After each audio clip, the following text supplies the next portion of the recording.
tous pour au conseil municipal. Est-ce qu'on a donné un enregistreur, un élu du premier ou deuxième rang, un secrétaire de séance et désigné d'office Pascal Gérardin. On a reçu un mail pour modification du procès verbal. Et ça va être fait, il n'y a pas de souci. Est-ce qu'on peut expliquer pourquoi il y a la modification? Tu peux prendre le micro si tu veux, oui.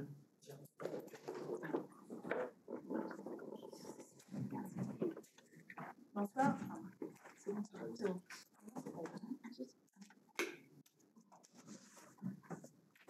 Donc la modification est venue d'Hervé Carré, président de l'association Roc-en-Boif, qui est revenu sur les dires qui ont été annoncés lors de la subvention et l'interpellation d'un adjoint lors du dernier débat d'orientation budgétaire, faisant référence à des subventions que Roc-en-Boif aurait touchées alors que c'était faux.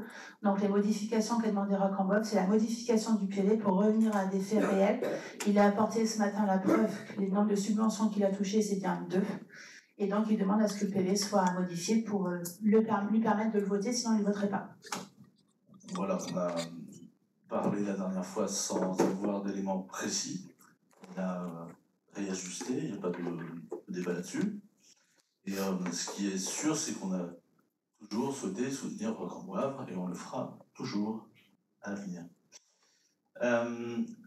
Les pouvoirs, donc Audrey Fayola donne pouvoir à moi-même Jean-Charles Ozano, Alain Buzyn donne pouvoir à Jérôme Bourdeau, Hélène Vessier donne pouvoir à Gaël Pultel, Olivier Michel donne pouvoir à M.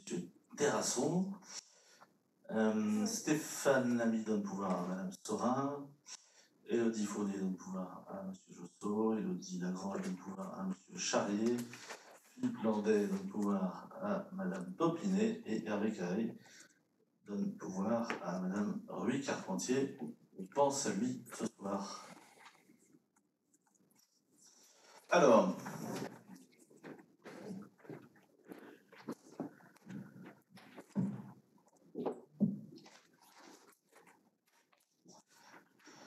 dans l'ordre du jour, premièrement, approbation du compte financier unique 2023, budget principal, et c'est là que je dois m'éclipser, parce que le maire ne peut pas être juge et partie.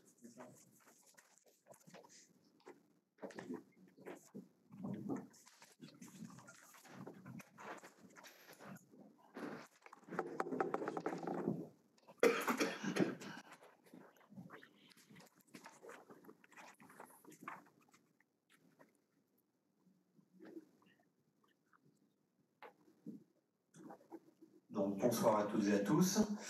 Donc, cette première délibération va donc traiter de l'approbation des comptes financiers uniques de la commune. Pour rappel, la collectivité s'était inscrite dans l'expérimentation du compte financier unique. Voilà. Et donc,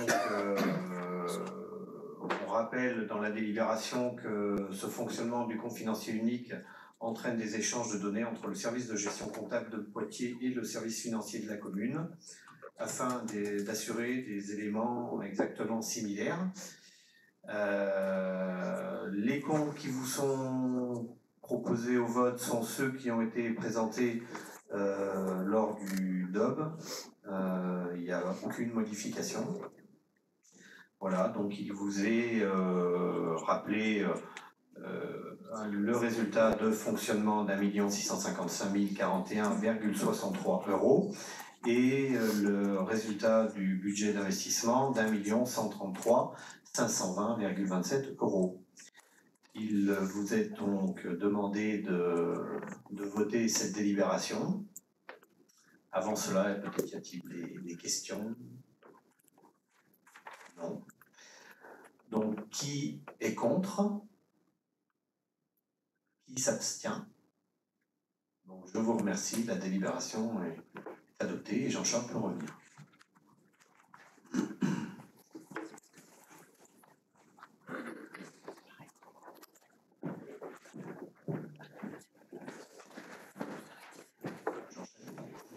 La deuxième délibération concerne le bilan des acquisitions et des cessions de l'année 2023. Donc, il vous est rappelé qu'il n'y a eu aucune cession en 2023. Il vous est rappelé aussi qu'il y a eu donc l'acquisition de deux parcelles cadastrées au consort Giraud pour un montant de 40 000 €. Donc, l'idée, c'est d'approuver le bilan des acquisitions. Donc, y a-t-il peut-être avant cela des commentaires? Non. Donc, qui est contre? Qui s'abstient? Je vous remercie. Puisque j'ai la main, je continue. Troisième délibération, l'affectation des résultats de l'année 2023. Vous aviez donc dans le tableau les sommes que nous avons déjà évoquées ensemble le 14 mars, si j'ai bonne mémoire, 13 mars, voilà, avec donc le résultat de fonctionnement d'1 655 000 €, le résultat de la clôture d'investissement d'1 133 520 €, et donc les résultats reportés en recettes de fonctionnement d'1 655 000 €, et le résultat reporté en investissement pour 921 433 €. Est-ce qu'il y a des... Oui.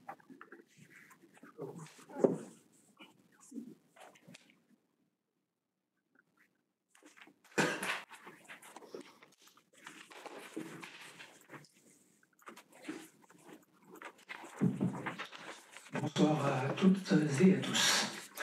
Monsieur le maire, grâce en partie aux recettes de nos impôts et aux dotations d'État, notre commune a enregistré en 2023 plus de 560 000 € d'excédent de fonctionnement.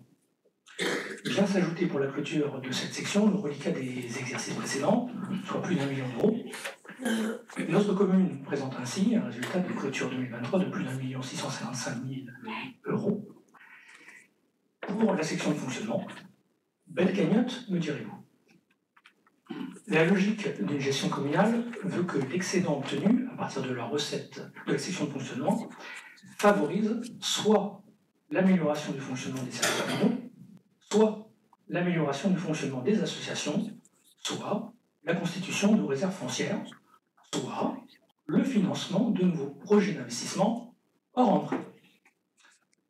Comme en 2024, vous ne prévoyez rien de tout ça, vous décidez de reporter la totalité de cette somme, donc 1 655 000 €, sur le budget de fonctionnement. Passons pour le moment sur le fait que vous sacrifiez au passage la qualité des services et surtout des associations.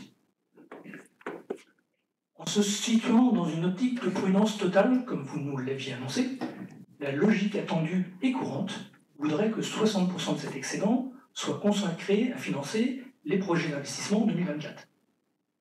Mais reporter à minima ces 60% d'excédent sur l'investissement aurait mis à jour l'inutilité de l'emprunt que vous avez déclenché en décembre 2023. Ce prêt va tout de même coûter 146 000 € pour le remboursement des traites en 2024, pour la partie capitale, et 51 000 € d'intérêt. Il va s'ajouter à la dette actuelle et porter nos dépenses à plus de 566 000 €, même si dans la construction budgétaire, les frais financiers sont dans les dépenses de fonctionnement et le capital à rembourser et les intérêts sont dans les dépenses d'investissement. On peut s'interroger sur le sens politique de cette décision. On l'a compris, vous l'aviez annoncé, votre objectif est de renflouer la totalité de cette dite cagnotte et finalement faire mieux qu'à l'attendue en présentant une future clôture de fonctionnement 2025 proche de 2 millions d'euros. Les Vouneuillois comprendront que nous ne pouvons pas approuver cette décision. Elle sacrifie l'intérêt de notre commune et, permettez-moi, votre ego personnel. Nous voterons donc contre cette délibération. Je suis assez surpris d'apprendre qu'une délibération vient alimenter mon ego personnel. On fait de la politique ici, on a tous été élus suite à une campagne électorale. Le résultat a été le résultat qu'il a été, mais pardonnez-moi de vous le dire comme je le pense, je ne suis jamais allé sur le terrain personnel. Donc, cet argument-là, je le rejette et je ne veux même pas l'entendre. Après, vous nous avez demandé, à nous, l'équipe majoritaire,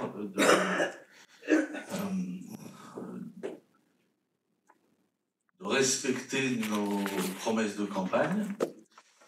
Et c'est ce que nous allons faire, c'est-à-dire que nous allons rendre une copie qui est celle qui, à la fin de ce mandat, nous allons rendre la même copie que nous avons trouvée en début de mandat. C'est-à-dire un budget de fonctionnement, c'est-à-dire la vie quotidienne des services de Venez-Soubiard, équilibré, voire bénéficiaire, et malgré tout ce qui est arrivé pendant ce mandat, c'est-à-dire on a commencé avec une crise sanitaire sans précédent, puis une inflation due aux différents événements dans le monde, notamment la guerre en Ukraine. Eh bien, on réussit, et puis l'augmentation des prix et du coût du transport, du coût de l'énergie, du gaz, de l'électricité. On a réussi avec les services, représentés par Stéphanie Mars, directeur général des services, on a réussi à maintenir ce résultat de fonctionnement qui fait qu'on peut continuer à investir pour Venez-Soubiard. Donc, aujourd'hui, il y a un constat qui doit être fait, c'est-à-dire qu'on a, contrairement à d'autres communes dans le département et partout en France, on a réussi à contenir l'augmentation des prix. Il y a eu de plus l'augmentation du point d'indice des salariés de la fonction publique. Donc on a eu affaire à beaucoup d'éléments qui ont fait que c'était compliqué de maintenir une capacité d'investir pour Venez-Soubiard. Parce qu'il y a le fonctionnement, il y a la vie de tous les jours, il y a un résultat à la fin de l'année, et ce résultat, on peut le mettre en investissement. Et ben, cette équipe a réussi avec la prouesse, ce que j'appellerais la prouesse des services de Venez-Soubiard, à serrer en fait les boulons pour faire en sorte qu'on dégage du résultat de fonctionnement pour pouvoir continuer à investir. Donc après, ce budget, il est ce qu'il est, mais et vous pourrez utiliser tous les arguments que vous souhaitez. Moi, je suis très, très, très, d'abord honoré et très fier du résultat qu'on a réussi à tous ensemble, élus et agents de la collectivité, à l'établir pour cette année. Et ça permet à Venez-Soubiard de continuer à investir et à ne pas, même si vous me le faites remarquer, on avait promis de laisser la cagnotte telle qu'on l'a trouvée en début de mandat. C'est bien, mais une cagnotte, est-ce que c'est, je vous ai déjà posé la question, est-ce que c'est normal d'avoir une cagnotte, de l'argent public de côté, l'argent public qui est fait pour être collecté par les pouvoirs publics, par la direction des finances publiques, par les élus, avec des taux d'imposition qu'on va voter ensuite. Et cet argent-là, est-ce qu'une commune, est-ce que l'objectif d'une municipalité, c'est de mettre de l'argent de côté? On peut avoir le débat. Alors nous, pendant la campagne électorale, on avait dit qu'on le ferait, on le fera, mais dans le cadre d'un deuxième mandat et pour la prochaine campagne municipale, il faudra que tous les candidats et candidates aient cette discussion. Est-ce qu'il est bon que l'argent public soit épargné? Non, enfin, je ne pense pas. Il faut qu'il y ait dans une municipalité une forme de réserve, de trésorerie. Mais 1,4 million à notre arrivée, bravo à mes prédécesseurs, mais est-ce que c'est le rôle d'une municipalité de faire ça, de mettre de l'argent de côté avec l'argent des citoyennes et des citoyens? J'en suis pas certain. Donc on aura ce débat-là pendant la campagne électorale, je pense. Je ne sais pas si j'ai répondu à toutes tes questions, mais voilà, pour une première prise de position. Merci pour cette réponse. Non, concrètement, elle ne me satisfait pas, et je l'entends, bien évidemment.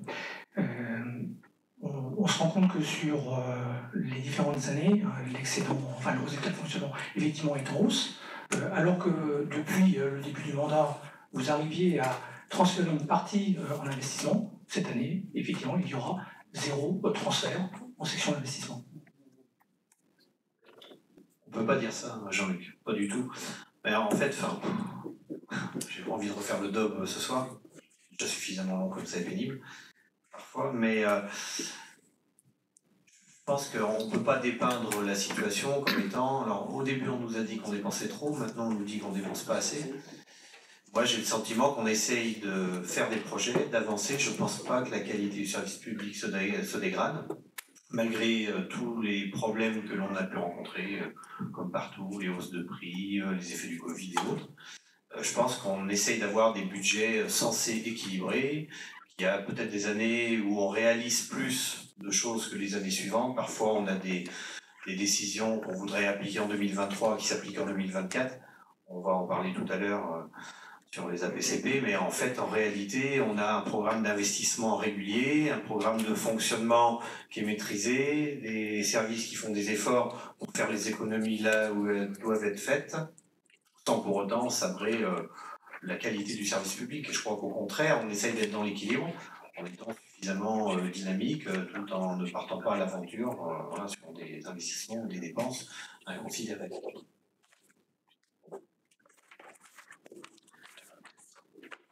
Est-ce que...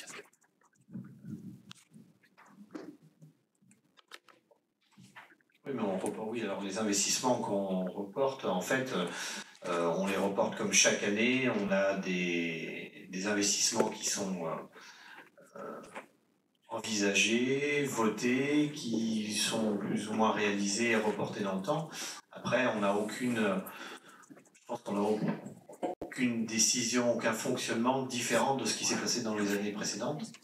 Je pense que chaque commune procède ainsi en permanence. Sur cette partie-là, je ne vois pas pourquoi tu dis qu'on a des investissements. Je me souviens aussi qu'on a eu dans les débats d'orientation budgétaire des critiques sur des budgets d'investissement qui étaient soi-disant trop importants, alors qu'au final, eh bien, comme d'habitude, on a fait ce qu'on a, on a réalisé ce qui était cohérent et censé et indispensable, et parfois en ne réalisant pas des investissements qu'on avait envisagés. On les reporte un petit peu plus tard, mais c'est fait comme ça dans cette commune comme dans d'autres communes depuis des années. Je ne sais pas si on n'a pas répondu, j'imagine, à ta question. Est-ce que quelqu'un d'autre veut ajouter quelque chose? Ou est-ce qu'on met au vote? Donc pour l'affectation du résultat, puisque c'est de ça dont parle la troisième délibération, qui est contre? Qui s'abstient? Je vous remercie. Merci. Quatrième délibération, la vote des taux d'imposition pour l'année 2024. On l'avait promis pendant la campagne électorale, nous ne toucherons pas, nous ne bougerons pas les taux d'imposition, que ce soit sur la taxe foncière sur les propriétés bâties, la taxe foncière sur les propriétés non bâties, la taxe d'habitation sur les résidences secondaires. Les taux sont et seront les mêmes depuis le début du mandat jusqu'à la fin du mandat, c'est-à-dire que nous réussissons une prouesse budgétaire, c'est de continuer malgré l'augmentation des prix, du transport, de l'énergie, des coûts d'une manière générale et du fonctionnement d'une municipalité, à dégager une somme qui peut aller sur la section investissement. Et je vous invite à regarder la page 4 du détail du fonctionnement, mais la proposition nouvelle sur le virement à la section d'investissement pour Venus-sous-Biard est d'1 543 944,57 €. C'est-à-dire que Malgré une conjoncture très difficile, malgré les conditions d'exercice de ce mandat très difficile, cette équipe a réussi à proposer un service public toujours plus efficace, toujours plus orienté vers les femmes, les hommes, les enfants de cette commune, tout en dégageant une capacité d'investissement. Et donc ça, nous pouvons nous en féliciter. Et ça m'amène à vous parler de la délibération numéro 4, qui est sur la vote des taux d'imposition pour la commune de Vouneuil-sous-Biard. Nous l'avions promis, nous respectons notre promesse. Ça ne bouge pas.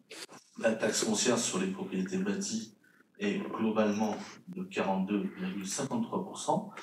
C'est un taux global qui se décompose de la part communale, c'est-à-dire de 24,91%, additionné à la part départementale de 17,62%. La taxe foncière sur les propriétés non bâties est la même à 43,76%, et la taxe d'habitation sur les résidences secondaires est de 16%. Ces taux-là, nous les avons, entre guillemets, hérités. Ils étaient là quand nous sommes arrivés. Nous avons dit que nous ferions toute notre action municipale et tous nos projets sans les bouger, ni les augmenter, ni les réduire, et c'est le cas, et je vous invite à vous prononcer donc contre ce taux d'imposition, à vous abstenir, et donc à valider les taux d'imposition qui sont toujours les mêmes depuis le début de ce mandat et jusqu'à la fin de ce mandat. 5e délibération, je vais passer la parole à Delphine Girard, c'est l'attribution de subventions pour...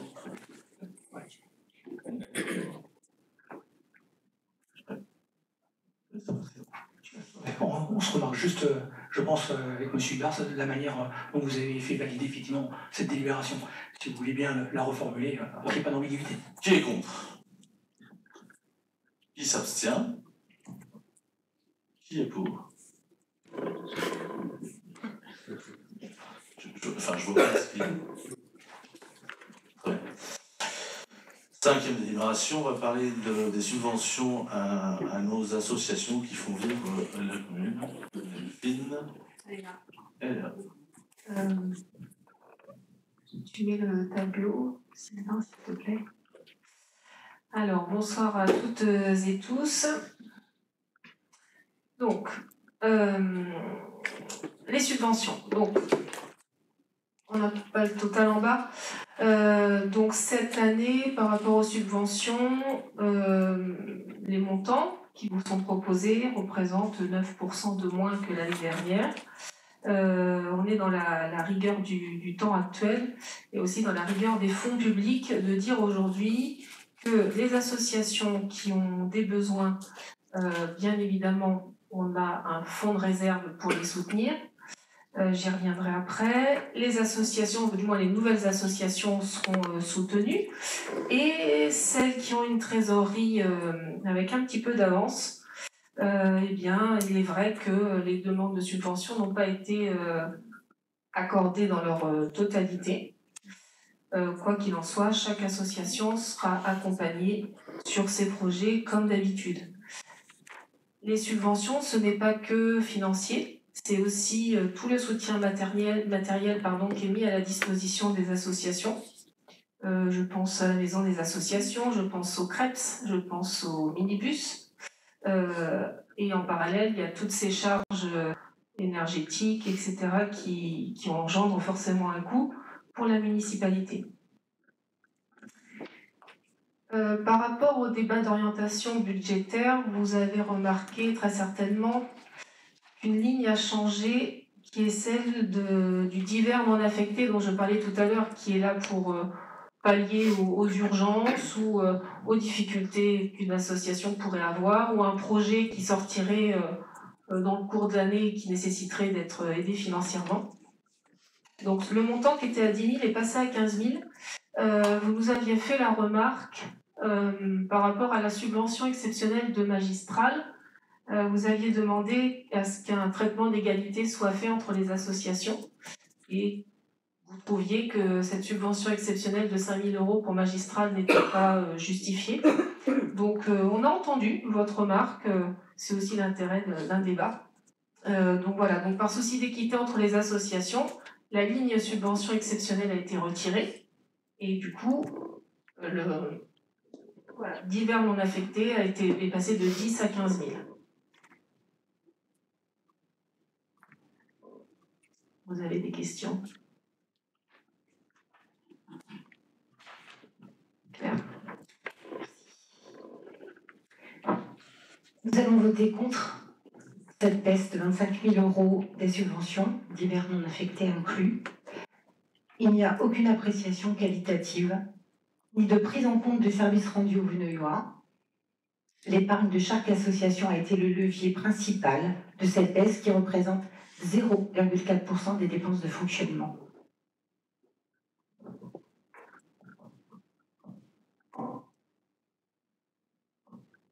Tout? Des questions? Ouais, Antoine? Merci. Bonsoir. Ce soir, nous voterons bien sûr les subventions pour les associations de la commune, car celles-ci, ça reste le cœur de l'animation de Veneuil-sous-Biard.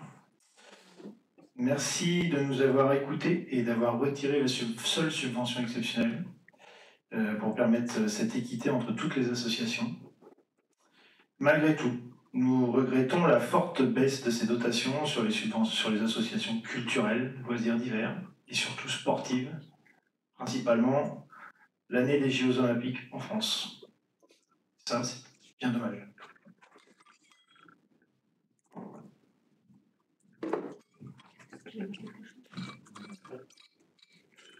Ça a baissé, quoi. Ça a baissé. Quoi? Baissé, ouais. Le montant des subventions a baissé de 9% par rapport à l'année dernière. Au global. Mais après, on peut s'envoyer, c'est la politique, tout ça, mais on peut s'envoyer des pourcentages. Il y a de toute façon une réflexion globale à faire entre la vie associative et la vie municipale d'une manière générale. Il faut qu'on se rencontre et qu'on discute. Enfin, vous savez, il y a eu le Grenelle de l'environnement. Je pense qu'à Veneuil-sous-Biard, il faut qu'on fasse les assises de la vie associative. On va faire ça dans l'année pour voir que fait-on de l'argent donné aux associations et que font les associations de l'argent qu'elles perçoivent. J'ai rencontré vendredi soir dernier le président du club de basket. Très très beau club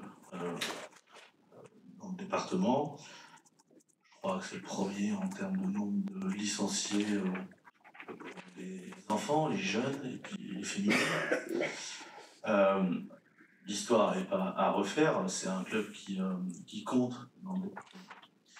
Et le président me disait, ben voilà, j'ai comparé avec Lusignan, avec Fontaine-le-Comte, avec la Ligue du G, Poitiers, etc.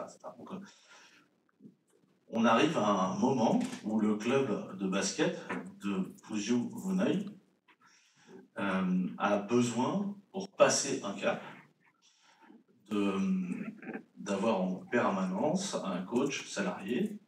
Et ça fait 2 ans que la municipalité réfléchit, constate qu'il y a ce besoin pour développer le club et passer un cap, que ce soit au niveau régional et qui sait, peut-être un jour au niveau national. Et les subventions qui étaient exceptionnelles il y a 2 ans, il y a 1 an, cette année on le met dans le budget de ce qu'on a entendu, donc il y a une inquiétude. On a prévu en fait que dans la deuxième moitié de l'année, on puisse aider l'association à payer ce coach, on va dire professionnel.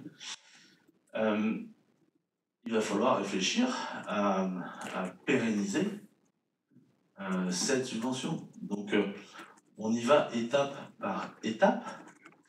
Et quand on affiche des subventions exceptionnelles, je sais que ça vous fait un peu parfois bondir quand elles sont répétitives.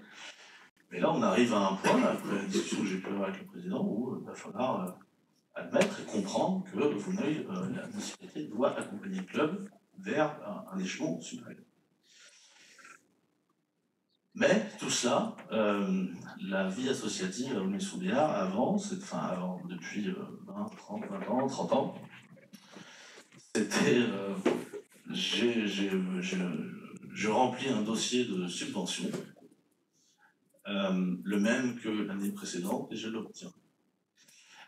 Sans forcément avoir de critères. Donc, ce qui est certain, ce qui est sûr, c'est que nous, on veut accompagner cette équipe municipale majoritaire a toujours souhaité que la vie associative se déroule de la meilleure des manières à Aulnay-sous-Béarn, que les événements magistrales, Roc-en-Bois, la chasse aux œufs, on n'a pas eu de bol, enfin, que la vie associative se déroule comme d'habitude. On n'est pas là pour couper.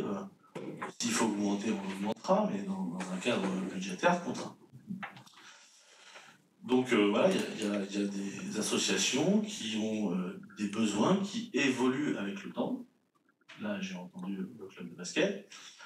Il y en a d'autres qui se sont créés pendant notre mandat et qui sont dans des balbutiements, c'est-à-dire on ne sait pas combien on va avoir de spectateurs dans notre week-end, on ne sait pas combien on va vendre de places, et il fallait bien que la municipalité aide à la naissance de nouvelles associations. Et donc, celles-là, on va continuer à les accompagner jusqu'à une certaine limite. Voilà, donc on fait attention, finalement, pour résumer, nous ferons attention à l'argent public et nous ne laisserons jamais tomber une association plus qu'une autre. Il y a eu des associations qui ont eu des pertes de fréquentation sur des événements comme Roc-en-Bois parce que au même moment il y avait des émeutes dans toute la France et donc les gens sont restés un peu chez eux. Ça fait moins 10, moins 20, moins 30, et ça fait moins 30% de résultats pour l'association. La municipalité est là pour accompagner ces associations et ça, ce sera jusqu'au bout. Donc après, on peut, vous savez, politiquement afficher moins 9, plus 10, moins 20, plus 30, etc. Ce qui est important, c'est de comprendre que l'équipe majoritaire accompagnera coûte que coûte tous les événements qui ont l'habitude d'être vécus sur la commune depuis toujours. Le marché de producteurs, le feu d'artifice, Roc-en-Bois, désormais magistral, les écoles qui font le carnaval, etc. On accompagnera, il n'est pas question de dire on stoppe la vie associative. Non, ça je vous en prie. Merci de ne pas développer là-dessus. Après, on a une contrainte budgétaire cette année et donc on a mis une enveloppe de 15 000 € qui sera disponible pour les associations qui en ont besoin. On en reparlera dans quelques mois. Et puis, si jamais elles n'en ont pas besoin, ce qui serait bien, et cet argent-là, on le mettra ailleurs. Voilà, tout simplement. Il n'y a pas de politique restrictive sur les subventions aux associations.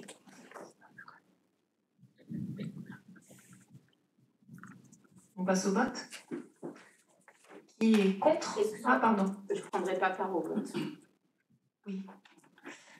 Qui est contre? Qui s'abstient? Attendez. Alors, qui s'abstient? Sylvain? C'est bon. Alors, qui est contre? Voilà. Non, je ne prends pas part au vote de par mes... Non, mais pouvoir De Philippe, oui.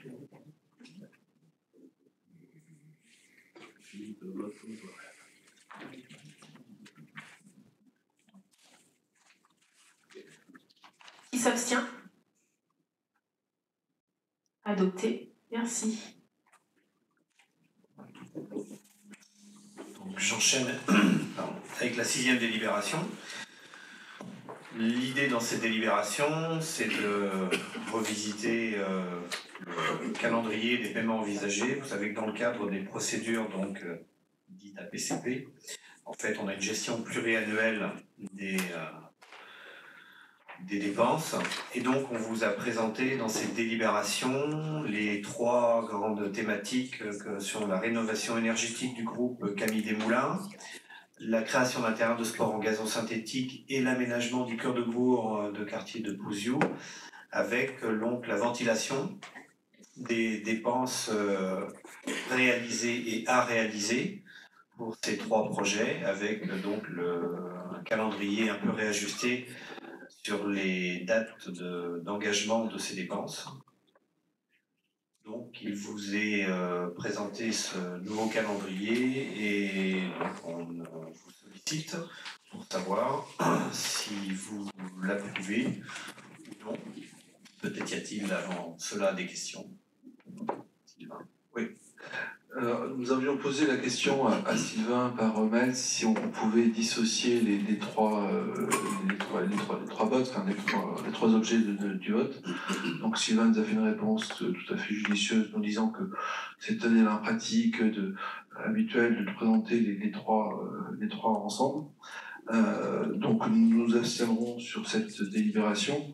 Notre position n'est pas de soutenir votre demande de subvention au niveau d'autorisation et crédit de paiement pour vos projets pour lesquels nous avons déjà voté contre. Donc, bien entendu, si nous avions pu séparer, nous aurions OK pour les travaux sur l'école Camille Desmoulins et bien sûr contre les autres travaux. D'accord. D'autres. De notre côté, nous faisons une abstention, comme l'année dernière, sur ce sujet-là. Ok. Donc je vais au vote. Qui est contre? Qui s'abstient? Je vous remercie. 7e délibération, le vote du budget primitif 2024. Donc il est la conséquence directe du débat d'orientation budgétaire que nous avons le 13 mars, a signalé une toute petite modification dans les investissements envisagés. Nous avons ajouté 6 000 € pour des tables pour équiper la salle des tilleuls. Donc, eh bien, on va mettre au vote, peut-être y a-t-il des remarques ou des questions.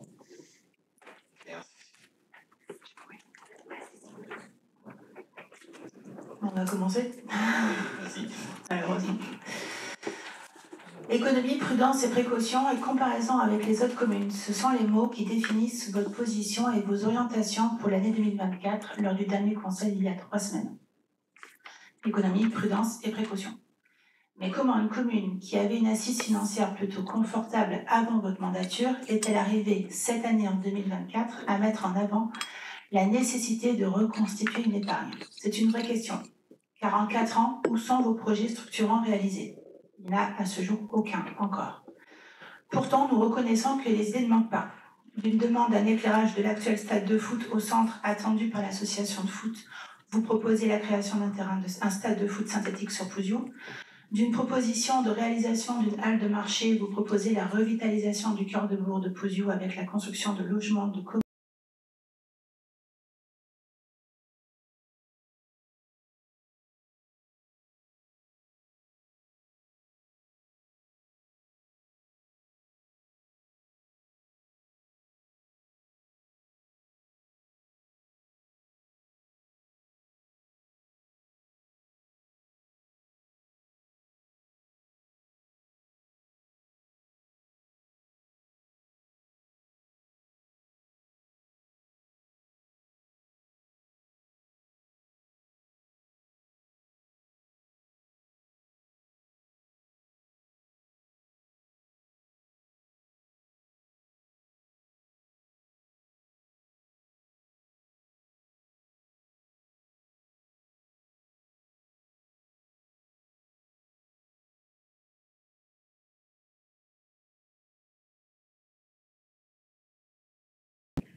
Des exponentielles et mal maîtrisées. plus 33,77% en 4 ans. Et là, c'est une vraie inquiétude, car ni le Covid ni l'inflation seront suffisants pour expliquer l'augmentation du budget de fonctionnement. Et il faudra un jour l'assumer auprès des Bouneulois et Bouneuloises. Ce qui nous amène à un autre point, cette nécessité de vous comparer aux autres communes comme arme de défense. Et là, vous avez vraiment éveillé notre curiosité, donc nous nous sommes renseignés sur les budgets votés par les communes avoisinantes. Minier, réhabilitation de bâtiments communaux pour réduire le coût des consommations énergétiques. Saint-Benoît, réhabilitation des bâtiments communaux pour réduire le coût des consommations énergétiques et acquisition foncière pour permettre à la commune d'être plus autonome pour le futur PLU. Les Gugets, réfection de certains bâtiments communaux et projet d'acquisition foncière. 3 exemples cités, mais la liste est longue. Et tous tournent autour de ces mêmes thématiques, le décret tertiaire et l'acquisition foncière. Comme pour les communes avoisinantes, cette mandature aurait dû être sous le signe de la lutte contre la précarité énergétique des bâtiments communaux, en termes plus clairs que nos bâtiments coûtent moins cher à nos concitoyens, et à la constitution de réserves foncières pour bien démarrer le futur PLU. Aujourd'hui, votre position plutôt immobile sur ces deux termes, va avoir des répercussions sur les futurs budgets et vont nécessiter d'être prudent et précautionneux non pas pour 2024, mais à partir de 2026. Pourquoi ? Prenons le décret tertiaire, qui a été balayé par la majorité d'un revers de la main au vote de budget 2023, sous prétexte que ce n'avait aucune importance. Nous venons de vous le montrer, toutes les communes bossent actuellement dessus, et qu'un nouveau décret, le décret Bax, est venu renforcer ces principes. Résultat, les futures équipes devront rattraper votre retard. Mais par quels moyens allons-nous les financer, vu que vous avez décidé de financer d'autres projets ? Quant à la réserve foncière, aucune politique en 4 ans, et ce n'est pas l'année prochaine que ça pourra changer. Donc, Vouneuil sera soumis à des projets privatifs, sans possibilité pour la commune d'être proactive dans les futurs aménagements. Ce n'est pas la peine de parler des nouvelles réglementations d'urbanisme et la cité. Comme nous venons de le voir, les autres communes ont fait le choix d'anticiper le développement de leur commune au lieu de le subir, et ce, malgré la conjoncture des législations. Ces 2 points non gérés par votre majorité vont impacter le développement de la commune et vont forcer les équipes à être plus prudentes, mais en 2026. Nous profitons de faire un aparté pour revenir sur vos prédécesseurs, souvent cités, Alain Tanguy et Jean-Pierre Jarry, que vous évoquez aisément à chaque vote de budget. Les deux ont toujours mis un point d'honneur à développer leur commune.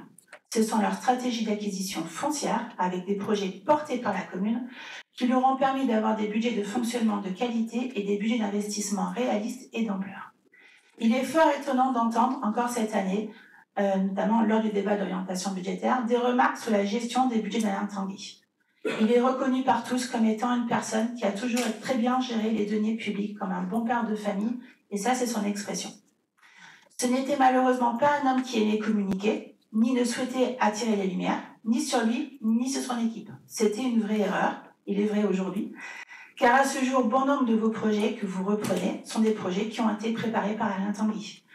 R2B, l'attractivité du centre de loisirs, le parc photovoltaïque, le chemin communal entre l'église et des moulins, etc. En dehors de cet aparté, revenons au budget. Donc, en 4 ans, comme projet structurant, il reste le projet de cœur de bourg de Pouziou et le stade de foot synthétique. Cette réflexion nous mène à la prudence et à la précaution qui sont vos maîtres mots.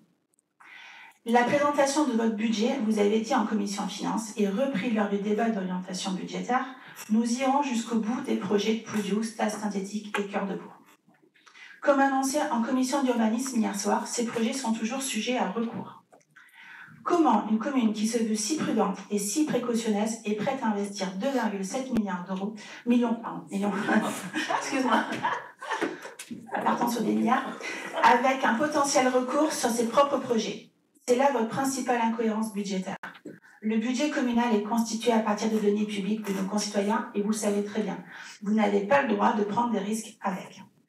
Il n'y a là ni prudence ni précaution à poursuivre les travaux, encore plus si ces travaux risquent de faire l'objet devant un recours devant le tribunal administratif.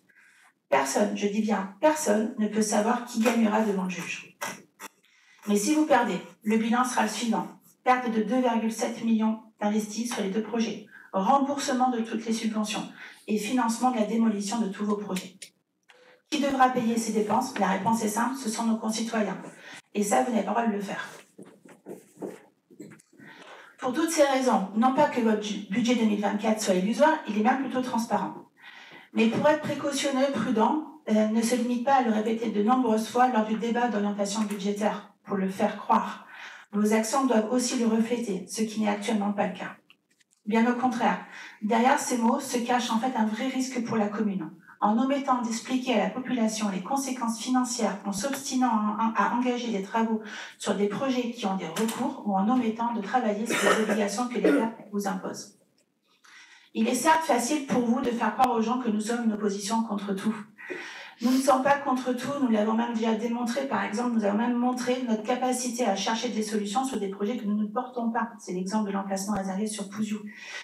Encore ce soir, vous allez pouvoir dire que nous votons contre un budget. Mais attention, il vous reste 2 ans. 0 projet structurant réalisé, aucune rénovation bâtimentaire démarrée, des possibles recours devant le tribunal administratif, des recettes minimisées pour renflouer une épargne évaporée par un budget de fonctionnement. Ce sont seulement ces raisons qui nous poussent ce soir, par précaution, à ne pas prendre le risque de voter ce budget.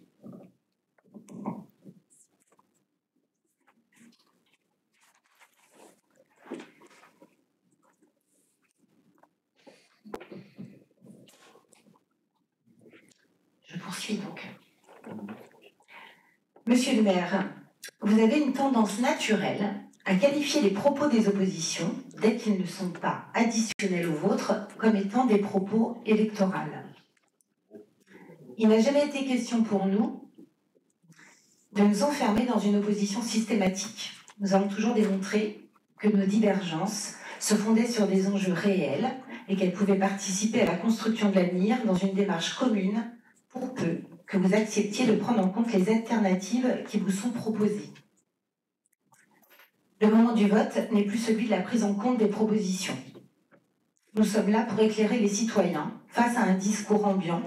Vous avez une tendance répétitive à vous décerner des satisfactions. Nous sommes là aussi pour observer si vos décisions correspondent à vos engagements de campagne et à ceux que vous prenez en tant que vice-président de la communauté urbaine.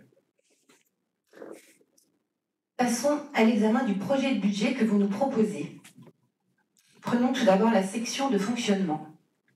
Le projet que vous soumettez au vote est-il sincère? Autrement dit, est-il basé sur des éléments probants, réalistes, ou est-il au contraire service d'autre chose? Vous soumettez à notre vote les sommes suivantes pour les recettes totales, 6 315 987,37, pour les dépenses totales, 7 971 029. Si on suit cette logique, la section de fonctionnement serait déficitaire, ce qui ne peut pas se produire. Si on fait la soustraction de ces deux sommes, le déficit proposé correspond exactement au montant de l'excédent que vous avez reporté, soit 1 655 041,63 €. Autrement dit, les recettes et les dépenses de fonctionnement n'ont pas été calculées en fonction d'une prévision réaliste, mais pour correspondre exactement à la somme totale de l'excédent de fonctionnement cumulé que vous avez décidé de reporter sur l'exercice 2024. Certes, le budget sera en équilibre, mais sa construction ne repose pas sur la sincérité budgétaire. Comment pourrait-on passer en effet d'un excédent de fonctionnement qui a toujours été compris ces dernières années entre 450 000 € et plus de 560 000 € en 2023 à un déficit de 1 655 041,63 que vous couvrez par l'excédent cumulé des précédents exercices. À ce niveau-là, ce n'est plus de la prudence, c'est une construction budgétaire au service de votre communication future. S'agissant de la section d'investissement, presque 80% des dépenses d'équipement concernent l'aménagement concentré majoritairement sur Pouziou-la-Jarry. Le terrain de foot synthétique, le projet de Pouziou, Halle, pôle santé. Le terrain de foot, il devait venir en substitution du terrain d'entraînement, mais il est conservé. Il ne pourra pas être homologué pour des compétitions puisque ces dimensions ne répondent pas aux normes fédérales et départementales. Le comité vous a écrit pour ça. Avez-vous répondu? Consacrer une telle somme à un terrain synthétique, c'est discutable. Mais le faire en plus avec quelques mètres manquants pour être homologué, c'est fou. Pouziou, les Halles. Un groupe issu en partie du collectif Préserver Pouziou a été constitué pour donner son avis sur la configuration des halles. Mais les choix ayant déjà été faits par la municipalité, cette concertation s'avère donc être un simulacre. Le pôle santé. Un atelier composé de personnel de santé a été annoncé il y a un an par courrier de vous, monsieur le maire, aux professionnels. Depuis, qu'en est-il? L'adjoint s'est-il vu retirer le dossier? Et la consultation promise n'est pas engagée. Sur ces projets, nous avons toujours exprimé en conseil municipal un avis qui préservait la qualité environnementale de la commune et le droit des habitants à s'exprimer sur les choix que vous vouliez leur imposer. Le fait que nous n'arriverons jamais à savoir vraiment ce que vous allez faire ne facilite pas l'exercice de notre mandat. Même lorsque vous rétropédalez, il ne vous est pas possible de vous dire que vous reculez. Non, c'est parce que vous êtes le champion de la concertation. Nous n'allons donc pas approuver le montage financier qui va conduire à imposer des choix qu'il vous presse de réaliser pour avoir un bilan à présenter en 2026. Pour conclure, une section de fonctionnement dont la construction budgétaire n'est pas sincère et qui sacrifie la qualité des services qui peuvent être offerts aux Veneuillois et le fonctionnement des associations, dont le budget baisse de 25 000 €. Une section d'investissement qui va produire des aménagements imposés parce qu'il vous presse de laisser votre marque. Enfin, pour terminer notre propos sur un élément factuel, nous aimerions vous dire quelques phrases extraites d'un courrier adressé aux associations le 10 juin 2020. Je suis convaincue que les associations représentent un véritable poumon sur notre commune grâce aux liens sociaux qu'elles procurent et qu'elles véhiculent. Elles sont indispensables à l'économie locale et au bien-vivre ensemble qui me sont chers. C'est pourquoi vous êtes au cœur de notre engagement. Ce sont vos paroles et votre écrit. C'est assez courant, les promesses n'engagent que ceux qui y croient.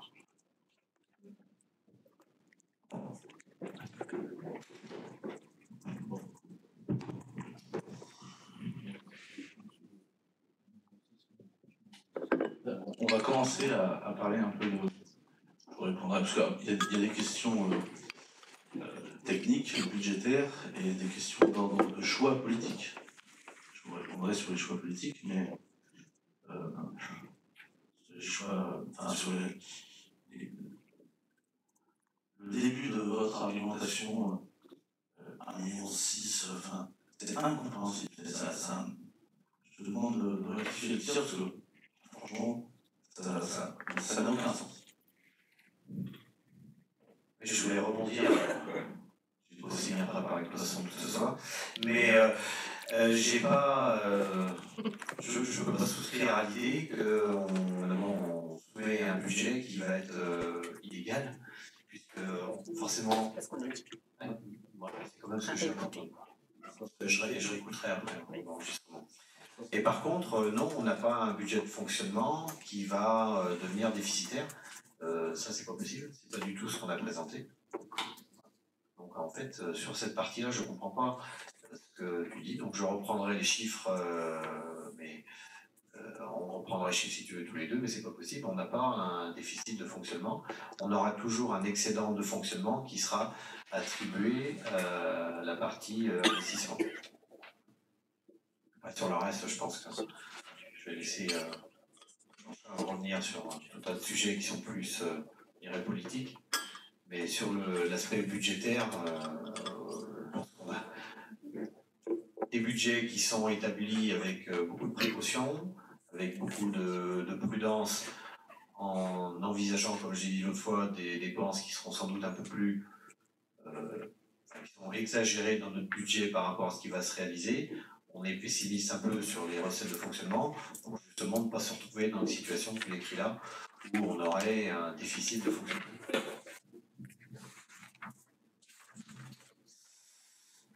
Bon, pour vous répondre un peu à vous toutes et à vous tous, j'ai essayé d'une manière générale, globale, de prendre des notes.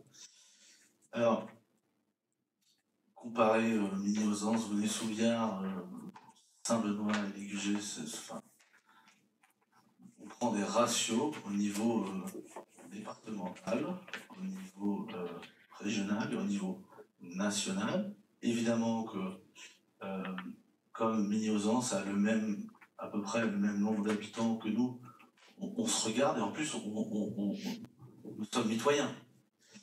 Mais voilà, enfin cet argument-là, premièrement, chaque commune a son histoire, chaque commune a ses souhaits d'investissement. Regardez Fontaine-le-Comte qui est au bout de la rue là-bas. Fontaine-le-Comte, c'est une commune qui a moitié moins d'habitants, mais qui a des structures municipales. C'est un souhait depuis plusieurs générations de maires. Tout à l'heure, on disait que je parle souvent d'Alain Tanguy et de Jean-Pierre Jarry. Bah oui, parce que déjà, je les ai connus, puis j'ai voté pour eux. C'est une chose qui est importante à dire. Deuxièmement, que je n'ai pas voté ou voté pour eux, ils ont bel et bien existé et ils ont mis une empreinte avec leurs équipes à Venay-sous-Biard. Et pour comparer, si vous voulez comparer par exemple avec Fontaine-le-Comte, qui a une commune qui a des structures municipales, des bâtiments municipaux bien plus importants, coûteux, étonnant même parfois quand on va devant, que Venay-sous-Biard qui est une commune plus grande. Et ben, tout ça, ce sont des choix. Ce sont des choix sur un mandat d'un maire, c'est 6 ans, et puis s'il fait 2 mandats, c'est 12, et puis quand on a eu Jean-Pierre Jarry, et puis Alain Tanguy, c'est 24, avec Ozano, c'est 30, et puis on verra, mais sur 30 ans, réfléchissons sur 30 ans, la commune de Venay-sous-Biard a fait le choix, majoritairement, de rendre service à la population plutôt que de construire des édifices. Aujourd'hui, comparer Venay-sous-Biard à Saint-Benoît, à Ligugé, à Béruges, à Biard ou à Fontaine-le-Comte, c'est compliqué parce que on a le centre de loisirs, on a une politique de périscolaire bien plus aboutie. D'ailleurs, c'était Sylvain Bars qui a créé ce service, bien plus abouti que dans d'autres communes. Ce qui fait qu'aujourd'hui, l'été, notre centre de loisirs, il y a les Venayrois, les petites Venayroises, les petits Venayrois, et puis il y a toutes les communes autour qui nous envient et qui viennent passer des bons moments en juillet et en août. Et bien ça, c'est le résultat de choix politiques. Et cet argent-là, parce que la masse salariale de Venay-sous-Biard aujourd'hui, l'enfance-jeunesse, c'est 40-45% de la masse salariale de la commune. Dans d'autres communes, c'est 0 ou 10. Donc en fait, vous avez le choix de construire des grands bâtiments, des édifices, des trucs pour faire du skateboard, voilà. Et donc vous vous endettez sur 20 ans, 30 ans. C'est un choix. Ou alors, vous choisissez de rendre service à la population et les bus sont presque gratuits à Venay-sous-Biard pour les enfants. La cantine est moins chère. Les services du centre de loisirs sont plus intéressants et moins chers. La politique enfance, jeunesse, ado, celle qui met les Venayroises et les Venayrois sur la route de la vie, est bien plus importante que dans toutes les communes. Un gamin qui sort de l'école primaire aujourd'hui, avoir 14 salles des fêtes, un skatepark, etc., enfin, il trouve que c'est bien. Mais s'il y en a un à Fontaine-le-Comte, il va y aller. Et il y en a un skatepark à Fontaine-le-Comte. Tout ça, ce sont des choix. Et après, vous nous parlez de chiffres, alors, des millions 6 par-ci par-là. Claire, ma chère Claire, avec tout le respect que je dois, la sincérité budgétaire, c'est un terme juridique. C'est-à-dire que nous sommes obligés, avec les services de la mairie, et si vous étiez aux commandes de la municipalité aujourd'hui, vous devriez par obligation être sincère. On ne peut pas faire autrement que de dire la vérité. C'est légal. Donc le fonctionnement, les chiffres sont vrais à tel point qu'on a eu aujourd'hui, sur le Divin, les chiffres exacts, aujourd'hui même, de la DGF, de la DETR, etc., etc. Et comme on vous disait que on était sincère dans nos estimations, c'est-à-dire qu'on prenait plutôt à la baisse au cas où l'État nous donnait moins, là on a 15 000 ou 20 000 euros de plus là, qui se baladent. Voilà. Et dans toutes les lignes que vous avez dans ce budget, c'est pour ça que, en préambule, Mme Carpentier nous parlait de prudence. Oui, nous avons été prudents. On s'est dit, normalement, on va avoir, je vais prendre un chiffre comme ça au hasard, 100 000 euros de subvention. Normalement, eh ben, ça sera, on va marquer 90 000. Donc notre budget, il est sincère et il est par obligation légale, juridique, et il est sincère à la baisse, c'est-à-dire que normalement on va faire mieux. Bon ben voilà. Donc après vous pouvez dire, dans le cadre d'une campagne électorale prévisionnelle, qu'on est des méchants et des pas gentils et qu'on dépense tout l'argent. Il y a quelque temps vous nous disiez que on était en train de dilapider la cagnotte qu'on avait en début de mandat. Là, on vous dit qu'on va réussir, malgré la crise Covid et malgré l'inflation, à la reconstituer. Ça ne va encore pas. Et je ne suis pas d'accord avec vos arguments. Les deux listes, hein, les deux listes de compagnons, parce que finalement nous sommes tous des voisins, mais au début vous aviez dit que vous seriez constructif. Que vous êtes destructif, c'est l'exact inverse. Vous pouvez me dire que je suis en train de présenter les choses avec mon équipe de façon positive en permanence. Non, au début vous avez été aimable, et puis là en fait vous vous opposez à tout. C'est-à-dire que vous êtes même opposé la dernière fois à des subventions pour venir payer des choses avec lesquelles vous n'étiez pas d'accord qu'on fasse. Enfin, vous voyez ce que je veux dire? Au bout d'un moment, faire de la politique c'est bien, être contre c'est bien. S'opposer, c'est bien, mais il faut aussi penser aux habitants et aux habitants de Metz-Soudan. J'ajoute que tous les projets qu'on a, alors vous dites qu'il n'y a pas de projet structurant, puis d'un autre côté, vous êtes soit dans le journal, soit dans le Vouneuil Info en nous disant que nos projets structurants, vous êtes contre. Donc il y en a ou il n'y en a pas. Et puis, il y a quand même des sommes d'argent en jeu, qui sont moitié moins que l'exercice du mandat précédent de l'ancien maire. Ce qu'on présente aux habitants, c'est soutenu par Grand Potier, par des subventions, c'est soutenu par le département, par la subvention, et c'est soutenu par l'État, par le fonds vert notamment, pour l'école Camille Dimoulin, et puis même récemment, grâce à notre DGS, par des fonds européens. C'est-à-dire qu'à toutes les strates de la politique, vous à part, les projets qu'on présente et qui sont structurants pour les quelques 3000 habitants de Poujoux-la-Jarry, ils sont soutenus par les strates de la politique française, locale ou européenne. Après, nous avons une réflexion qui est peut-être pas la vôtre. Vous nous parlez tout à l'heure de 2026. Moi,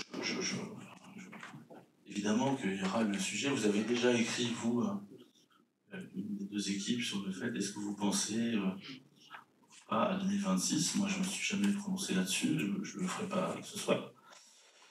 Parce que quand vous faites un mandat, quand vous êtes élu pour un mandat, normalement, il faut le faire du début jusqu'à la fin en faisant abstraction, par politesse envers et respect envers les électrices et les électeurs. Donc, moi, vous me parlez de cela 2026 aujourd'hui, j'en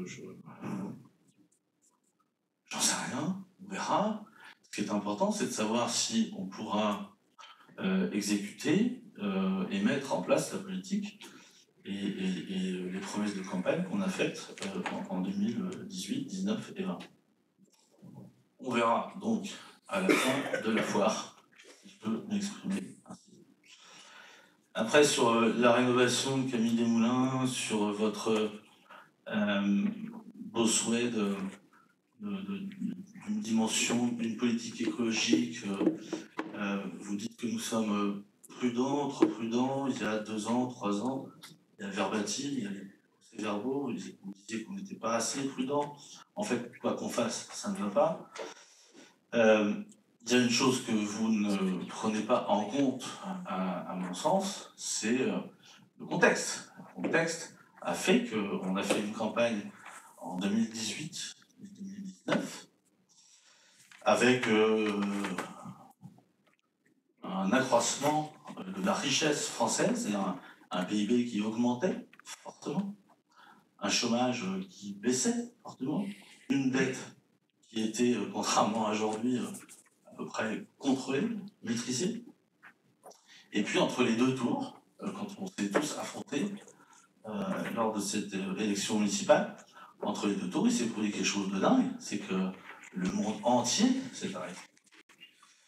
Et vous ne prenez absolument pas ce facteur en compte. Alors, je ne vous demande pas de faire de la calinothérapie, parce que j'en ai pas besoin. Mais notre programme, même si on va réaliser la plupart des promesses de campagne et de la profession de foi, gouverner, c'est s'adapter, c'est choisir. Et choisir, c'est renoncer. Ah oui. Venez-sous-Biard a subi, comme toutes les communes voisines, des aléas qui n'étaient pas prévus au programme. Quand nous écrivons et vous dites, Claire Popinet, c'est vous qui dites que Alain Tanguy voulait gérer en bon père de famille ou c'est moi? Non, c'est pas moi. Je n'ai pas dit ça. Qui a dit ça? Toi, Cécile. J'ai noté bon père de famille. Alors déjà, moi, je préfère la notion de bon chef de famille. Parce que... Ah non, ça c'était l'élection d'Alain. Oui, bah justement, je ne suis pas d'accord avec lui. Bon chef de famille. Il y a le papa, la maman, ou 2 papas, 2 mamans, etc. Donc, bon père de famille, c'est une expression qui est un peu désuète. Donc, quoi qu'il en soit, je sais qu'Alain Tanguy, je sais que Jean-Pierre Jarry et tous les prédécesseurs ont travaillé avec engagement et abnégation pendant 6 ans, 12 ans, et même plus, pour le devenir de Venez-sous-Biard. Et c'est ce qu'on fait avec notre équipe, évidemment. Nous ne réfléchissons pas à la semaine, ni au mois, ni à l'année. On réfléchit en fait sur 10, 20, 30, enfin, on essaye d'imaginer le Vouneuil de demain.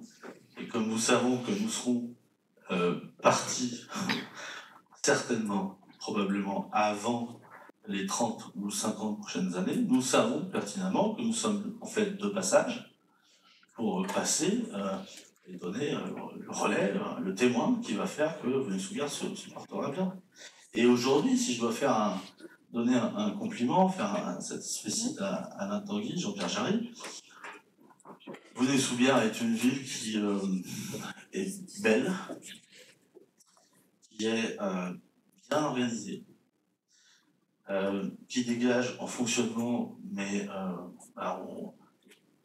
je ne dis pas que c'était moins bien avant, mais c'est normal que chaque équipe qui arrive améliore une situation. Mais les fondations de Venez-sous-Biard, Jean-Pierre Jarry, Alain Tanguy, et maintenant Ozano, puis après on verra. En tout cas, les fondations de Venez-sous-Biard sont extrêmement stables, solides. Il n'y a pas de superstructure à payer, il n'y a pas de suremploi, il y a le nombre de fonctionnaires de la territoriale suffisant. Après, on ajuste ou pas pour Venez-sous-Biard. Venez-sous-Biard est une belle commune qui a été bien gérée et je rends hommage et je ne laisserai pas dire je me suis d'ailleurs en public jamais prononcé contre Jean-Pierre Charry ou Alain Tanguy. Je vous dis même qu'à titre personnel, j'ai voté 2 fois pour Alain Tanguy. Après, Cécile Ruquier-Pontier, tu nous dis, je suis étonné sur les projets structurants, alors soit tu nous expliques, mais c'est normal, c'est la politique, tout ça, mais qu'il y a des projets qui sont structurants ou pas, etc. Tu mets des notations, tu dis. C'est la politique. Mais quand tu dis que on va perdre 2,7 millions d'euros si on ne fait pas notre projet du Pouillou la Jarry, quand tu dis que tu l'as prononcé, on va rembourser les subventions. Qu'est-ce que c'est que cette histoire?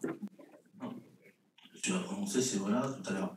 Donc, t'inquiète pas, Cécile, si les projets ne sont pas réalisés, les subventions ne sont pas versées, et donc il n'y a pas besoin de les rembourser. C'est comme ça la comptabilité publique, évidemment. Ni Ozano, ni Tanguy, ni Jarry, ni tous les autres candidats, ou tous ceux qui ont voulu gérer une Souliard, peuvent déroger à des règles de droit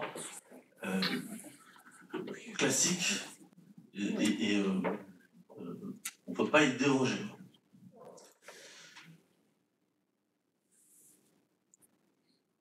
Sur le terrain de foot synthétique, alors, cette histoire d'homologation, non-homologation, bon. C'est quand même fou. Alors, je vais vous donner un premier argument, c'est que le terrain de foot actuel, celui que certains veulent absolument conserver, malgré les cavités, malgré que ce soit en RB, et malgré qu'il soit sur 2023-24, la saison, interdit de pratique pendant 6 semaines, et c'est que le début parce que les intempéries arrivent, et ça va continuer. Le terrain synthétique est plus grand que le terrain actuel. Pourquoi vous n'avez pas posé la question avant d'homologation ou non du terrain actuel? Ensuite, une homologation, c'est pas vous avez le droit de jouer ou vous n'avez pas le droit de jouer.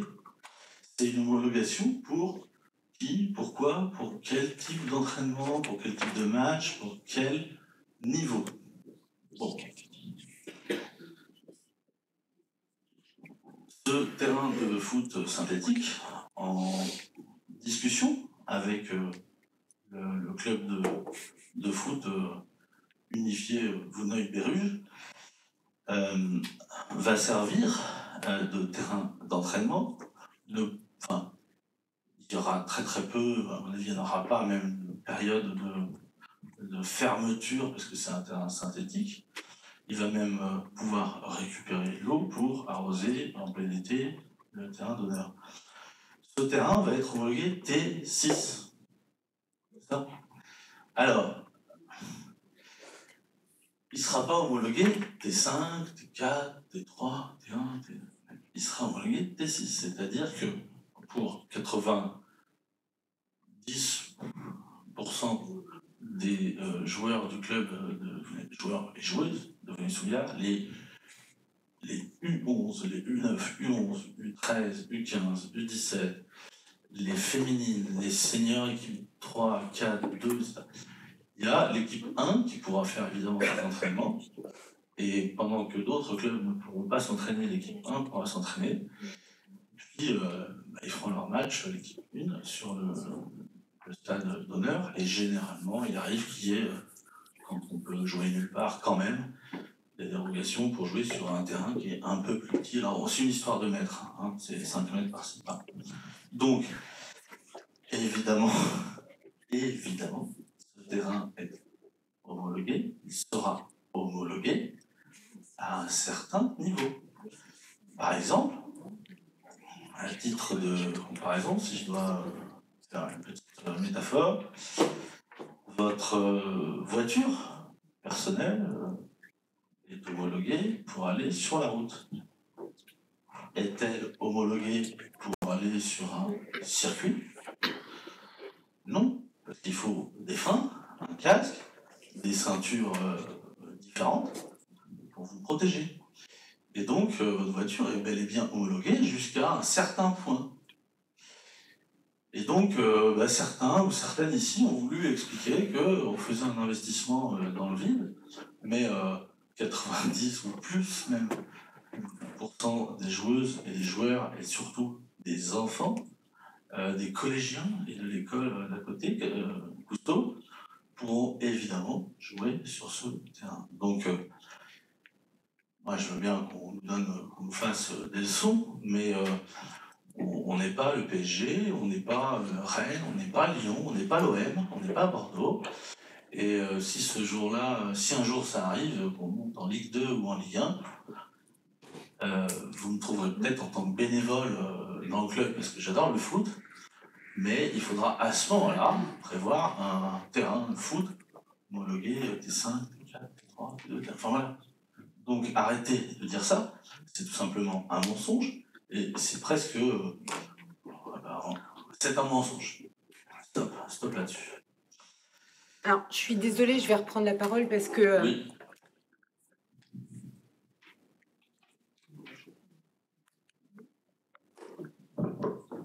Je vais reprendre la parole parce que la question, elle était au regard de l'investissement qui est fait, donc c'est bien un nouveau stade, qui n'est pas homologué pour la compétition, il faut quand même se dire que c'est quand même incroyable. C'est-à-dire qu'on remplace un terrain d'entraînement avec un investissement d'1,2 million pour se dire que non, il n'y aura pas de compétition dessus. Voilà. Donc oui, il est homologué, mais il n'est bien pas homologué pour les matchs de compétition. Vous parliez d'entraînement. Alors, comment le dire? Il est homologué T6. Il va y avoir 90% des équipes de la région Aix-Poitou-Charentes qui pourront jouer en compétition sur ce terrain. C'est le niveau régional, après, qui répond à d'autres. Donc, pour ce qui concerne Venay-Soulières, c'est difficile d'argumenter sur des choses qui sont tellement factuelles. Je veux dire, c'est tous les enfants pourront jouer en compétition. Toutes les femmes pourront jouer en compétition. Et la seule équipe 1 ne pourra peut-être pas jouer en compétition, et elle s'en moque pas mal. Elle pourra s'entraîner tout au long de l'année. Les joueurs eux-mêmes, les dirigeants du club, sont impatients d'avoir ce terrain d'entraînement éclairé, parce qu'aujourd'hui, vu ce qui s'est passé ce week-end, prenez le pays montmorillonnais et d'autres endroits en France, c'est la cata, les maisons sont sous l'eau, la Vienne débordée de partout. Et là-bas, on pourrait jouer au foot. Donc, ça, je le dis très aimablement, si c'est un terrain de compétition jusqu'au stade T6, donc 90% des équipes françaises.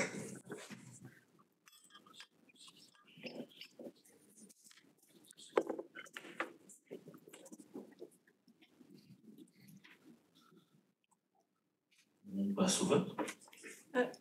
Cécile Bourri-Carpentier.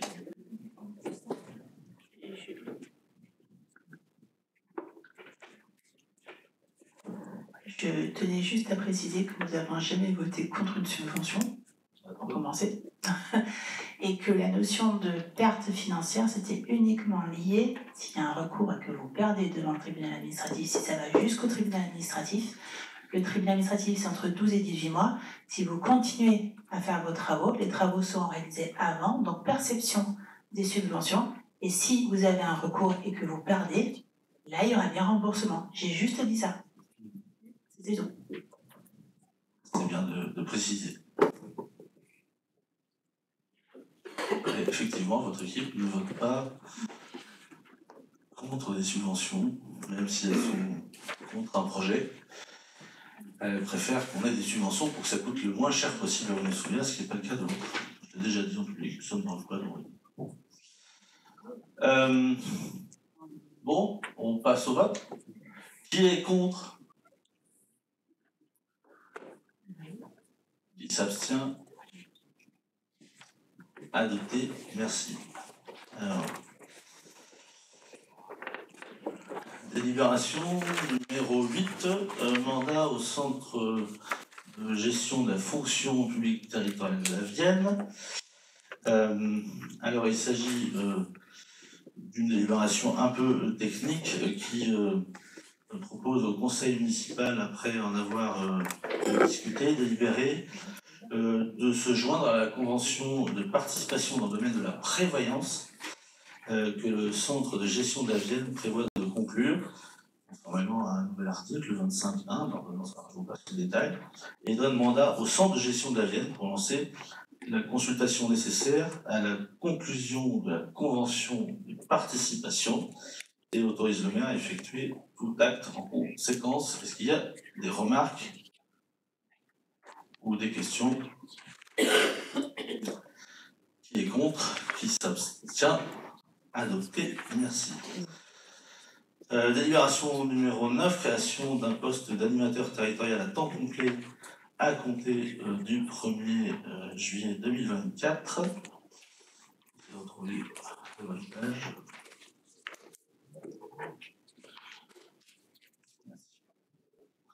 Alors, c'est Mounir. Mounir El Aïmour, responsable jeunesse, qui fait un travail que je salue chaleureusement ici ce soir, peut prétendre à une nomination d'animateur territorial suite à la réussite à un concours.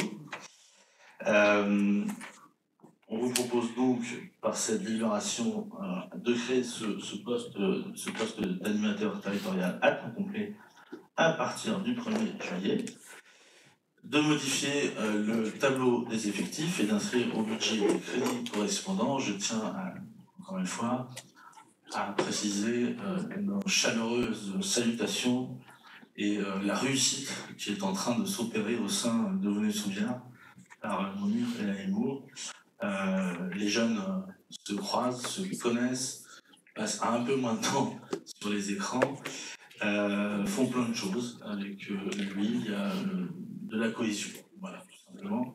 Et c'était moins le cas avant, et grâce à Mounir El Aïmour, c'est le cas. Est-ce qu'il y a des remarques ou des questions? Adopté, merci. Délibération numéro 10, je passe la parole à Guillaume Robin. Bonsoir. Donc il s'agit d'une modification du temps de travail d'un poste d'agent technique territorial à temps non complet à compter du 1er mai 2024. Il s'agit du poste de Nadège Chartier, qui actuellement fait 26 heures annualisées hebdomadaires sur 5 jours, et il s'agit d'augmenter d'1 heure son travail hebdomadaire, afin de compenser le départ à la retraite d'un de ses collègues. Y a-t-il des remarques, des interventions? Qui est contre? Qui s'abstient? Adopté. Merci. 11e délibération, l'état annuel des indemnités, obligations légales pour toute organisation publique, locale, régionale, nationale, les EPCI également. L'état annuel des indemnités 2023 versées aux élus du conseil municipal. Vous avez peut-être ici à l'écran le montant annuel en euros bruts. De la fonction de maire, c'est 24 499,80 € brut, et des adjoints et des conseillers délégués. Est-ce qu'il y a des remarques, des questions sur ces montants? Qui est contre? Qui s'abstient? Adopté. Merci. Deuxième délibération, Guillaume Robin, pour une demande de subvention. Effectivement, il s'agit d'une demande de subvention au titre de la DETR 2024 pour installer une cuve d'eau de récupération, des eaux de pluie, au service technique d'une capacité de 5000 litres, qui permettrait d'avoir un peu plus d'autonomie en période sèche pour arroser les différents arbres et plantes. Y a-t-il des remarques, interventions? Eh bien, monsieur le maire, nous ne voterons pas contre cette demande de subvention. Et quand nous votons contre, ce n'est pas forcément contre le fait de demander des subventions, mais la plupart du temps, ce sont des subventions, comme vous l'avez dit, départementales, régionales, nationales, européennes. Donc finalement, ces demandes de subventions que la commune va faire, ils vont forcément en moins pour d'autres collectivités sur des projets qui auront été soutenus forcément par la majorité. C'est le jeu démocratique.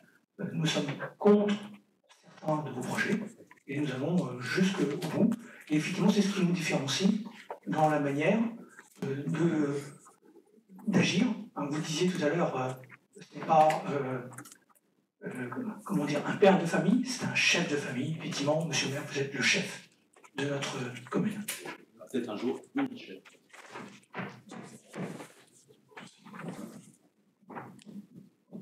On va donc procéder au vote. Qui est contre? Qui s'abstient? Adopté. Merci. Délibération numéro 13. Il s'agit également d'une demande de subvention au titre de la DETR 2024 pour le renouvellement du système de chauffage de la mairie. Y a-t-il des interventions? Qui est contre? Qui s'abstient? Adopté, merci. Encore une demande de subvention concernant l'aménagement d'un terrain de basket 3x3 au parc des Cormiers. C'est un projet qui avait été repoussé sur 2024. Tout est prêt. Et donc il devrait voir le jour d'ailleurs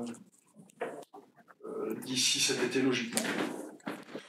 Donc voilà, nous avons le droit pour cela à une subvention. Y a-t-il des questions ou des remarques? Qui est contre? Qui s'abstient? Adopté. Merci. Encore une demande de subvention, actif 3. Alors il s'agit de faire la demande de subvention actif 3 concernant les dépenses en annexe 1. Est-ce que vous voulez qu'on les affiche peut-être? Je sais pas.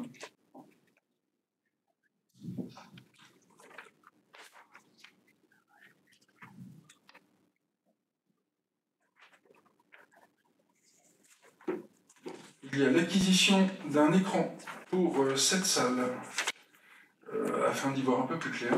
On constate à chaque fois. Du matériel technique, du matériel électroportatif, notamment pour les ateliers. Du matériel scénique pour la salle R2B, il s'agit d'un vidéoprojecteur, précisément. Et des équipements pour la Maison des Arches et la salle des Tilleuls. Il y a également... Non, pardon. Je vais me répéter, donc c'est tout. Y a-t-il des commentaires? Qui est contre? Qui s'abstient? Adopté. Merci. Merci. 16e délibération, présentée par Rocio Sorin sur les séjours des vacances d'avril et les tarifs. Alors, bonsoir à tous. Alors, comme chaque année, il est proposé donc, un séjour aux jeunes de la commune, donc pour 12 enfants, qui partiraient pour 4 jours en Charente-Maritime, à Dolu-Doléron. Donc, ce séjour serait du 22 au 25 avril pour les 5-6 ans. Le coût global de ce séjour est de 394 € par enfant. Et on vous a présenté les tarifs 2024 votés en commission. Voilà, donc qui est contre? Qui s'abstient? Je vous remercie. Et donc, à présent, la 17e et dernière délibération concernant donc l'adhésion de la commune au groupement de commandes de fourniture de denrées alimentaires. Ici, ce qui vous ai présenté, donc c'est afin de permettre une meilleure gestion administrative et technique et de bénéficier d'économies d'échelle avec GP40 pour l'achat des denrées alimentaires. C'est donc d'entrer dans le programme d'achat des denrées alimentaires de Grand Poitiers avec effet au 1er janvier 2025. Cécile, oui. Ah oui, oui.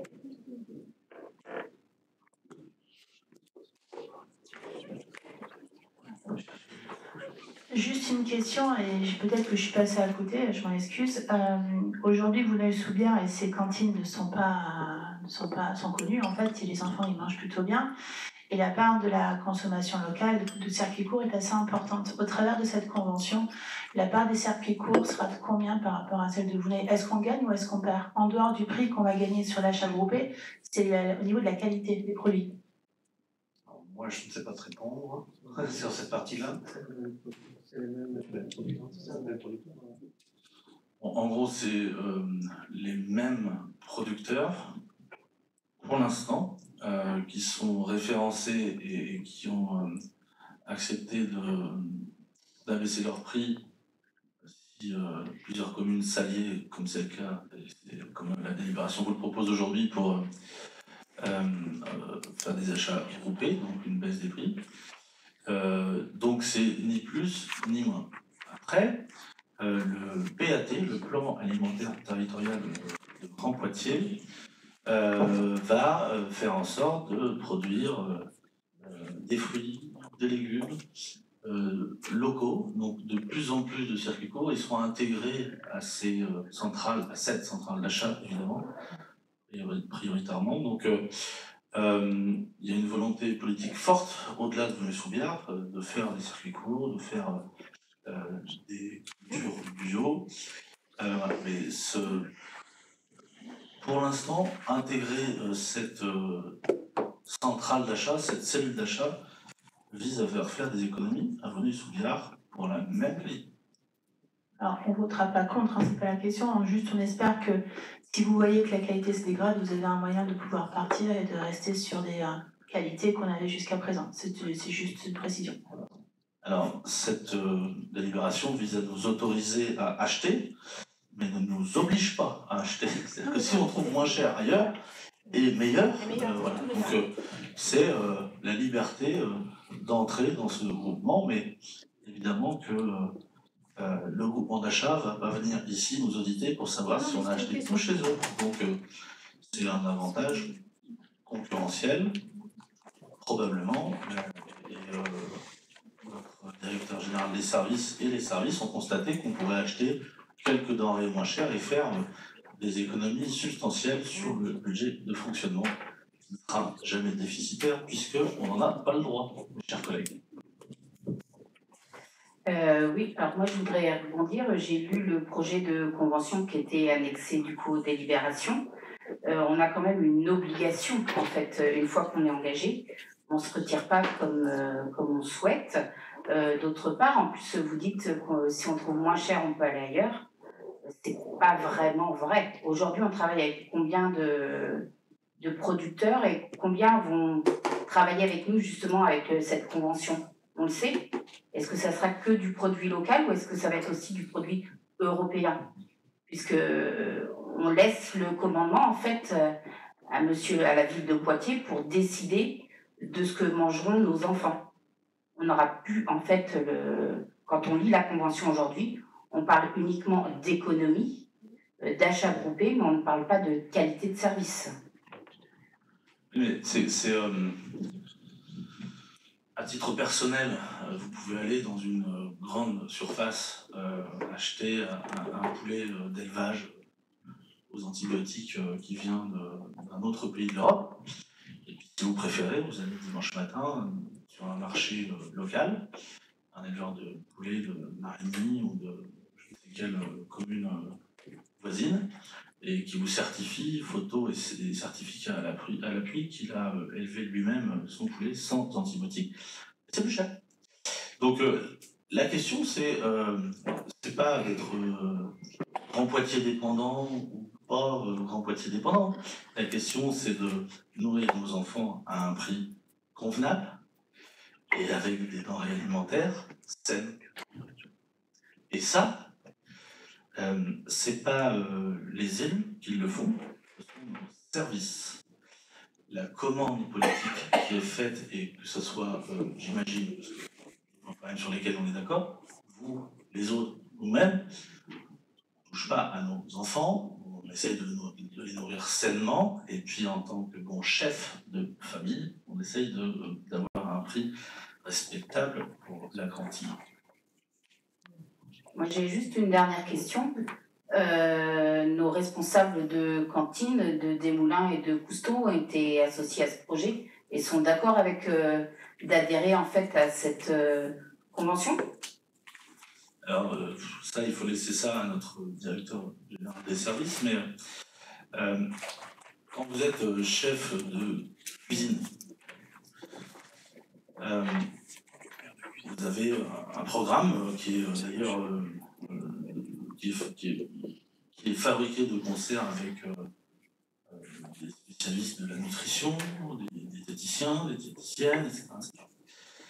Donc nos enfants ne mangent pas n'importe quoi, n'importe comment et surtout n'importe quand. Il y a des cycles, telle semaine, des féculents, des fibres. Je peux vous faire un cours de cuisine, j'en suis pas capable.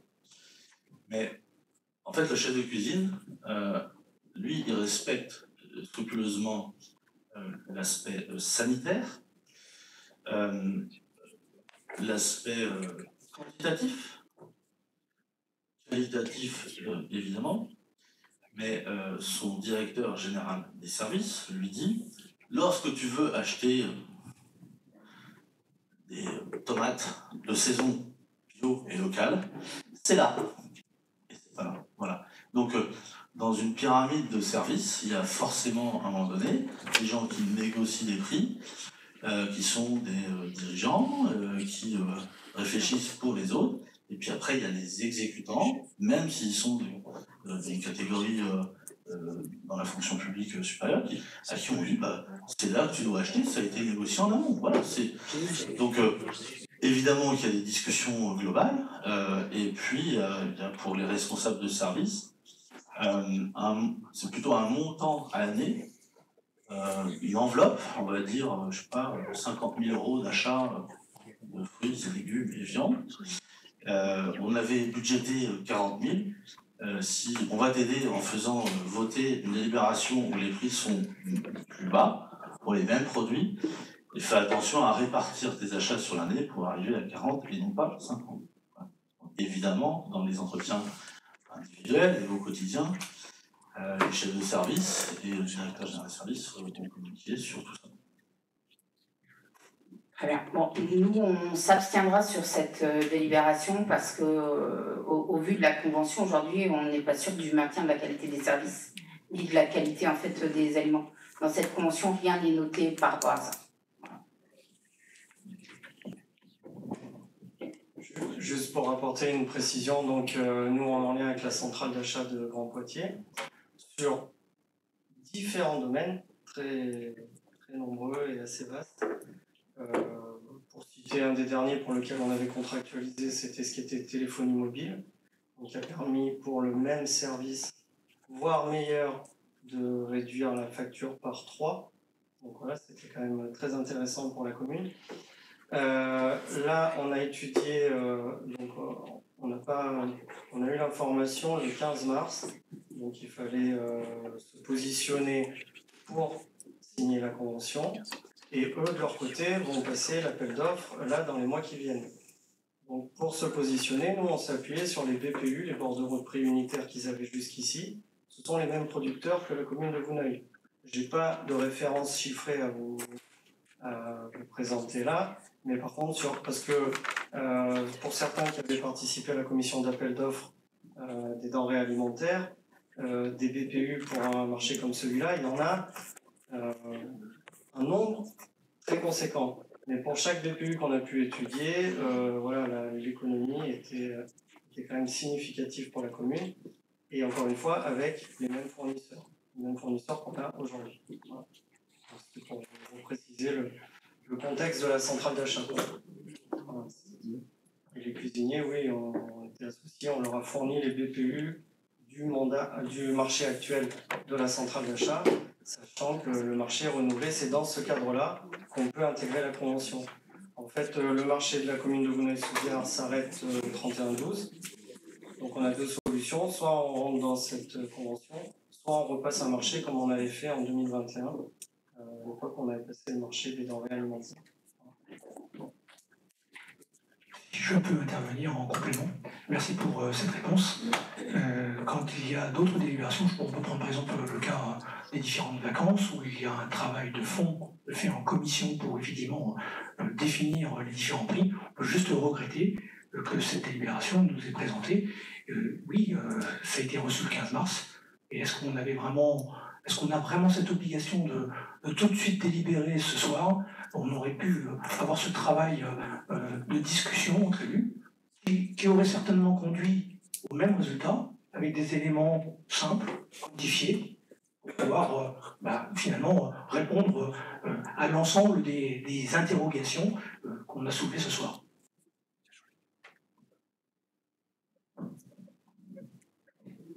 Pour nous, nous voterons pour cette délibération. Juste par rapport à ce sujet, est-ce que vous pourriez nous promettre un bilan de la part des cuistots dans 6 mois sur cette organisation? Dans un an, quoi, puisque ça va débuter en janvier. Merci. Donc la réponse des services, c'est ça démarrera en janvier 2025 avec un procès bilan 6 mois plus tard.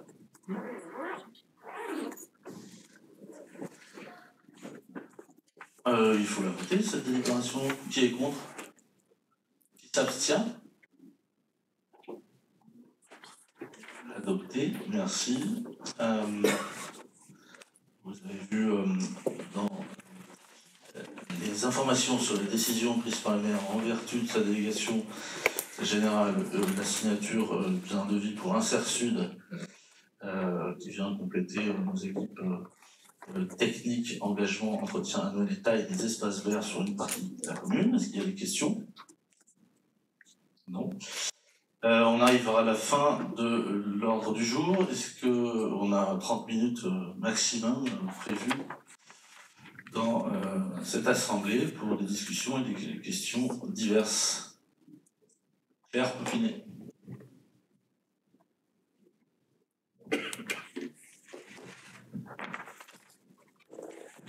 Je souhaitais revenir ce soir sur l'installation des distributeurs de pizza et boissons. Revenir rapidement sur l'historique, à savoir la sollicitation qui avait été faite lors de la commission éducation du 18 décembre. La date est importante à retenir. Nous avions posé 3 questions, dont l'une était à la question « Quels engagements pour le propriétaire ?» La réponse a été floue. Et donc, pour conclure ce dossier, à la lecture du bail, il a été signé le 23 mai 2023. Donc, pour résumer, en 2 phrases, vous signez et ensuite seulement vous concertez. Oui, ça a déjà été relayé par la presse quotidienne régionale, la PQR. On a dit qu'on avait mal organisé les choses. Je peux m'excuser 18 fois si vous voulez, mais si vous voulez remettre 18 fois sur le tapis quelque chose qui s'est mal goupillé, maintenant, comme je l'ai dit la dernière fois, je le redis, je préfère être jugé la manière dont on répare une petite erreur, parce que c'est quand même pas le budget de Vouneuil-sous-Biard qui est menacé, c'est la manière avec laquelle on corrige nos erreurs, plutôt que d'en faire, puisque vous-même vous en faites peut-être, et je pense que tout le monde fait des erreurs. Donc, j'espère que vous ne dramatisez pas une situation qui a déjà été solutionnée. Alors, s'il n'est pas question, en fait, d'entendre des excuses ou d'une erreur. Ça dit juste la manière dont la gouvernance est faite ici. Un bail signé le 23 mai 2023. On demande l'avis aux élus des commissions le 18 décembre 2023. C'est tout ce que j'avais à dire. Très bien. Est-ce qu'il y a d'autres remarques d'ordre politique, local? Le dangereux dictateur de Venez-Souviens vous souhaite une bonne soirée et nous nous retrouvons le 15 mai pour un nouveau conseil municipal. Merci.